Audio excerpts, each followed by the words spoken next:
অর্ণ খুবই গুণী একজন শিল্পী, কিন্তু তার কাজটা কোথাও না কোথাও মানে ঠিক চোখে পড়ে না মানুষের। হইচই আনলিমিটেডেও যদি স্ট্যান্ড আউট পারফরমেন্স করার থাকে সেটা অর্ণ, কবিরেও তাই। এছাড়াও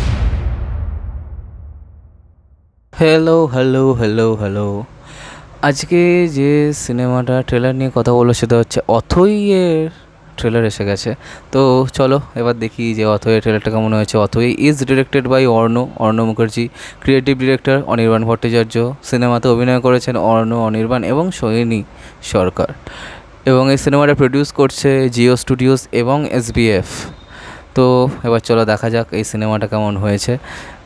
অনির্বাণ ভট্টাচার্য যখন কোনো একটা সিনেমার সাথে অ্যাসোসিয়েটেড থাকেন অ্যাজ আ টেকনিশিয়ান, তখন কিন্তু তিনি অনেক লেয়ার্স অ্যাড করেন, ঠিক আছে। তো এক্ষেত্রে দেখা যাক চলো যে কেমন হয়েছে। এবং অথই একটা নাটক থেকে অ্যাডাপ্টেড, মানে বেসিক্যালি তো এটা শেক্সপিয়ারের ট্র্যাজেডি, ওথেলো থেকে নেওয়া। এবং অথই নাটকও কিন্তু মানে যখন বাংলা ভার্সন হয়ে অথই যখন নাটক হয়েছে তখনও কিন্তু বিশালই একটা হিট নাটক এটা অথই। তো এবার চলো দেখি যে এই ট্রেলারটা কেমন হয়েছে। 1 2 3 স্টার্ট। তুই কে অথই? চিরটা কল ফিরে এসেছিস তো। কেউ অপমান করলে সুইসাইড করেছিস, আচ্ছা, গায়ে পেচ্ছাপ করলে চুপ করে বসে থেকেছিস, জ্যান্ত পুড়িয়ে দিলে জাস্ট পুড়ে গেছিস চুপচাপ। অথই, রবি ঠাকুর তো বলেইছেন মানুষের ওপর বিশ্বাস হারানো পাপ। Come on, let's go inside. শহরের মোতাখানায় পোস্টার পড়ে না, যৌন সমস্যা, অর্শ, ভিসছুরা। এ হচ্ছে ভিনসুরার পোস্টার ফেস। অথই কুমারলতা। চুপ! এটা আমার ভিনসুরা। এটা আমার ভিনসুরা। এটা আমার ভিনসুরা। এক মুহূর্তে মুখ আর এক মুহূর্তে সত্য।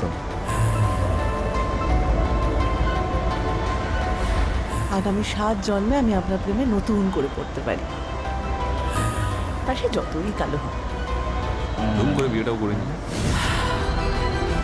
Wait and watch, bide your time. ভরসা, আইল টেক দিস রাইট। এত বছরের রক্তের বন্ধন যখন এক মুহূর্তে ছিন্ন করতে পারলো, আই বেট তুমিও ঠকবে। মুকুলকে তুই অন্ধের মতো বিশ্বাস করতিস, তাই না? কি বলতে চাইছিস?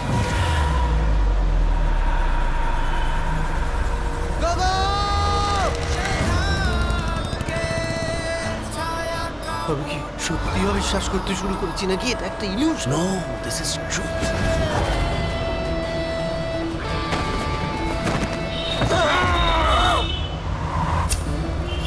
চ্যাটার্জি, তুই কুমারলতার সুখে তুমি পড়ছো, তাই সেই নোংরা খেলাটা শুরু করেছিস।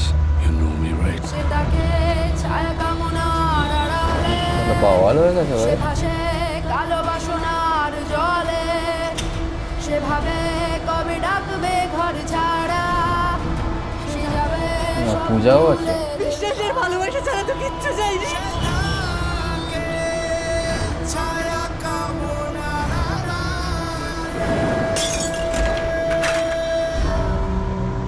এনিওয়ে, এখন ওর জীবন থেকে সমস্ত আদর্শ ভ্যানিশ। এবার ওর ভেতরের পশুটা বেরোবে, যাকে কেউ দেখেনি।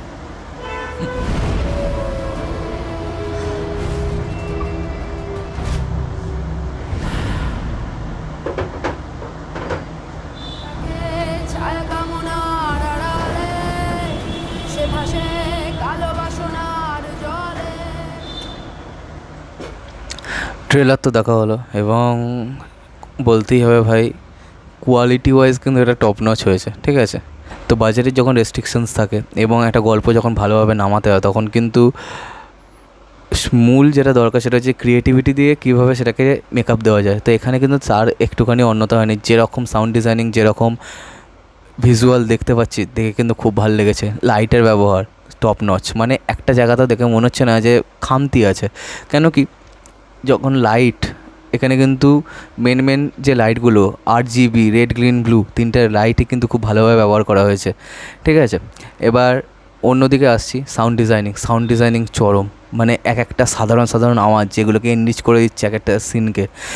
এবার দেখা যাক কীরকম হয় সিনেমাটা। মানে ট্রেলারটা দেখে তো খুবই হোপফুল লাগছে, এবং এটা অ্যাডাল্ট সিনেমাটা, কিন্তু তার জন্য আমার মনে হয় না যে কোনো প্রবলেম হবে বলে, কারণ আমরা দেখেছি 22শে শ্রাবণ, দশম অবতার এবং দ্বিতীয় পুরুষ এই টাইপের সিনেমাগুলো অ্যাডাল্টই ছিল, কিন্তু কোনোভাবেই সেটা দর্শকদের হলে আসা থেকে বন্ধ করতে পারেনি। এবার ক্রিয়েটিভ ডিরেক্টর হিসাবে যখন অনির্বাণ ভট্টাচার্য আছেন, অনির্বাণের কিন্তু লাইট সম্বন্ধে জ্ঞান খুব ভালো, তাই যেখানে আমরা একটা টর্চের সিন দিলাম ওরকম ওই টাইপের সিন কিন্তু আমরা বল্লভপুরের রূপকথাতেও আমরা একটা দেখেছিলাম।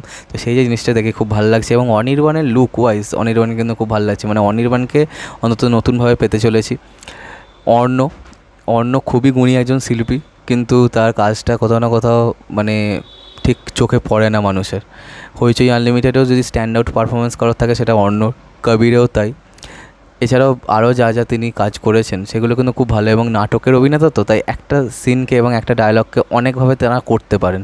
ঠিক আছে, তো এবার দেখা যাক আলটিমেটলি এই সিনেমাটা কেমন হয়। আশা করছি সিনেমাটা খুব ভালোই হবে। তো আজকে ভিডিওটা এখানেই শেষ করলাম। কমেন্ট করে জানাবে তোমাদের এই ট্রেলারটা কেমন লেগেছে, আর সাবস্ক্রাইবটা প্লিজ করে দাও যাতে আমার সাথে তোমাদের আবার দেখা হয়। Bye bye.